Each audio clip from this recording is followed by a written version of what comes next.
Ever since the first dinosaur fossil was discovered in the early 1800s, humans have been fascinated with these reptilian ancestors. Though they walked the earth hundreds of millions of years ago, these creatures have captivated the human imagination for centuries. But the average person knows very little about these ancient organisms. Today we're exploring 10 things you didn't know about dinosaurs.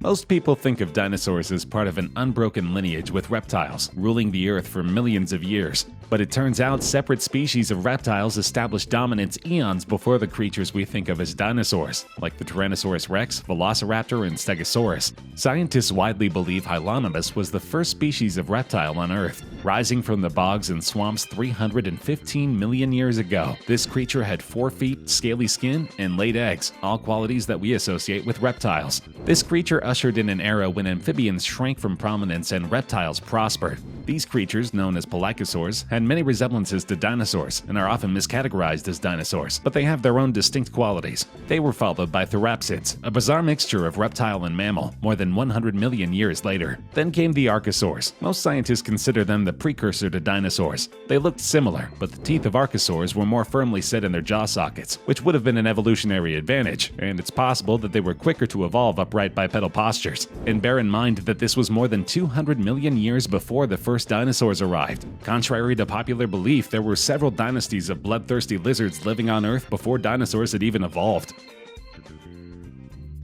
Humans are good at a lot of things, but putting time in perspective is not one of them. It's not our fault. The scope of time in human history, and even more so in natural history, is so vast compared to the scope of our life in recent history that it's almost impossible to comprehend. If the Earth formed at midnight and the present moment is the next midnight, 24 hours later, modern humans have been around since 11:59 p.m., the equivalent of 1 second. And what about dinosaurs? They don't show up until 10:56 p.m., meaning that the Earth existed for billions of years before their appearance. To put it in perspective, the origins of life only appeared around 4 a.m. For the first epoch on Earth, the planet was being pummeled by a seemingly constant stream of meteors, meaning that life could not form until the barrage was complete. Single-cell organisms showed up around 2 p.m., followed by jellyfish at 8:48 p.m. and trilobites at 9 p.m. Looking at ancient civilizations like the Greeks or the Egyptians may seem like an exercise in time travel, but in truth these cultures are relatively recent in the scope of Earth's history.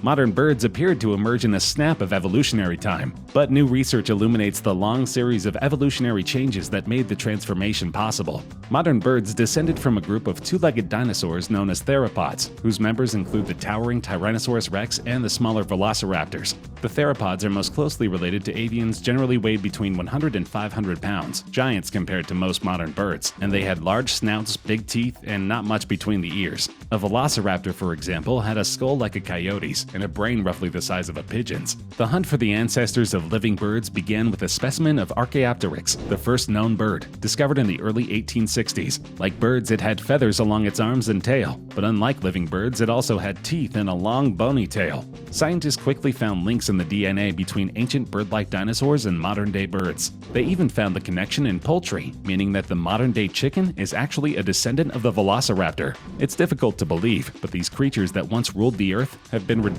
to the chicken nuggets in a Happy Meal.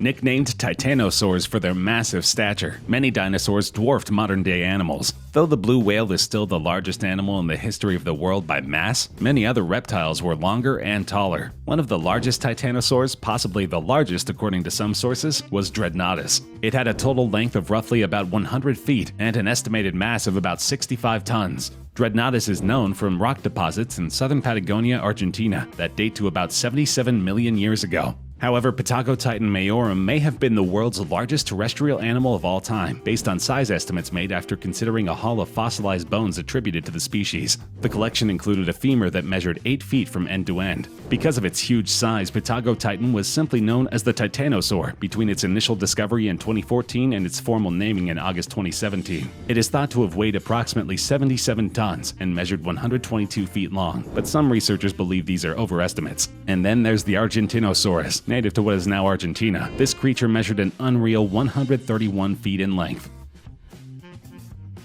Though most people picture all dinosaurs as a horde of bloodthirsty carnivores, the truth is that actually represents a very small fraction of the total population. But a new study of the diet of 90 species of dinosaurs challenges the conventional view that nearly all dinosaurs hunted prey, especially those closest to the ancestors of birds. The researchers used a host of data to confirm these results. Those included fossilized feces, preserved stomach contents, marks on the teeth, and even stones inside the stomach that would have been used to digest vegetation. The researchers used statistical analysis to figure out which of these bits of evidence were most strongly correlated with eating meat or eating plants, and then look for other dinosaurs that also possess those features. According to the scientists, once we linked certain adaptations with direct evidence of diet, we looked to see which other theropod species had the same traits. Then we could say who was likely a plant eater and who was not.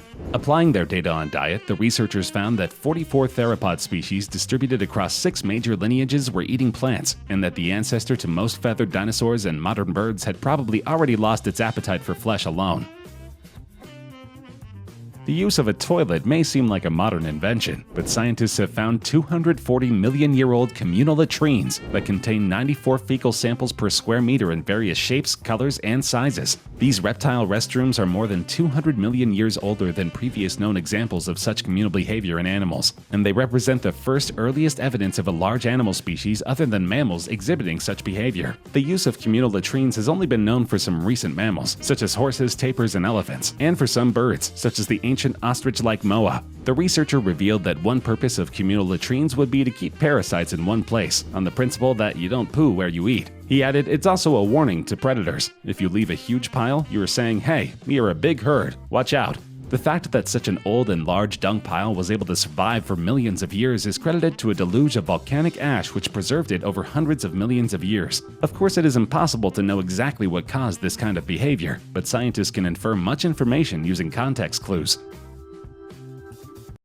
Recent excavations in China's Liaoning province have uncovered a well-preserved complete skeleton of a dog-sized mammal, alongside a cat-sized mammal that had the remains of a young dinosaur fossilized in its stomach. The findings not only are the first evidence of a mammal eating a dinosaur, but also open the door for more speculation on the size and development of mammals. Scientists say the animal's last meal probably is the first proof that mammals hunted small dinosaurs some 130 million years ago. It contradicts conventional evolutionary theory that early mammals were timid chipmunk-sized creatures that scurried in the looming shadow of the giant reptiles. In this case, the mammal was about the size of a large opossum, and the victim was a 5-inch parrot dinosaur. We don't know if the cat-sized mammal caught the young dinosaur or scavenged it. These details aren't recorded in the fossils. But one thing is clear: mammals could kill and eat dinosaurs if they were small and vulnerable enough. It appears that at least some smaller dinosaurs had to look over their shoulders for snarling, meat-eating mammals claiming the same turf. Even the biggest and fiercest dinosaurs were food sources for other organisms, from giant crocodilians to parasites and bone-boring beetles that took up residence in dinosaur carcasses. Even mammals sometimes dined on dinosaur.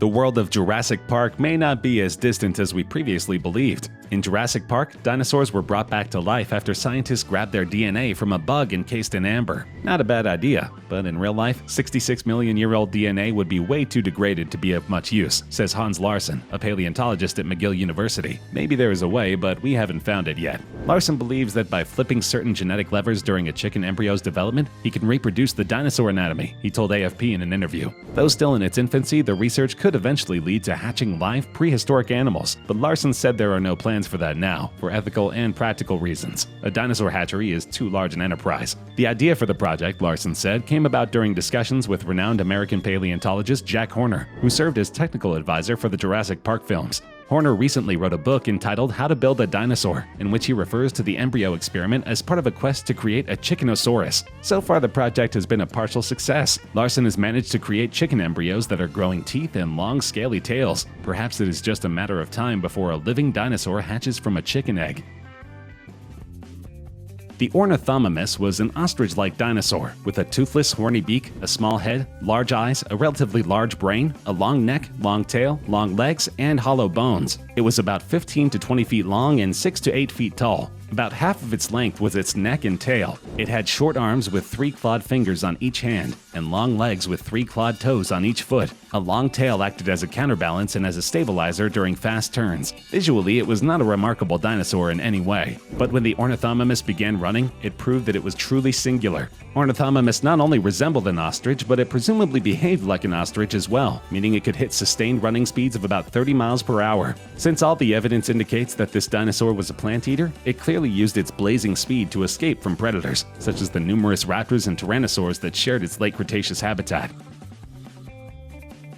All dinosaurs did not die at the same time. There are 335,000 known species spanning a period of 165 million years, and no one kind lived for more than 2 million years or so. The only reason we think of dinosaurs as going extinct at one time, 65 million years ago, is that this last group of dinosaurs didn't get replaced later on by another group of dinosaurs, as had happened before. Everyone knows that about 65 million years ago, a massive asteroid hit the Earth and wiped out all the dinosaurs. Except this is not the whole story. Most species of dinosaurs went extinct in the aftermath of the impact, but some survived. Those survivors continued on, breeding and evolving over the epochs. Today, there are at least 10,000 species of dinosaur ancestors that roam the planet, and they come in a huge diversity of sizes, shapes, and colors.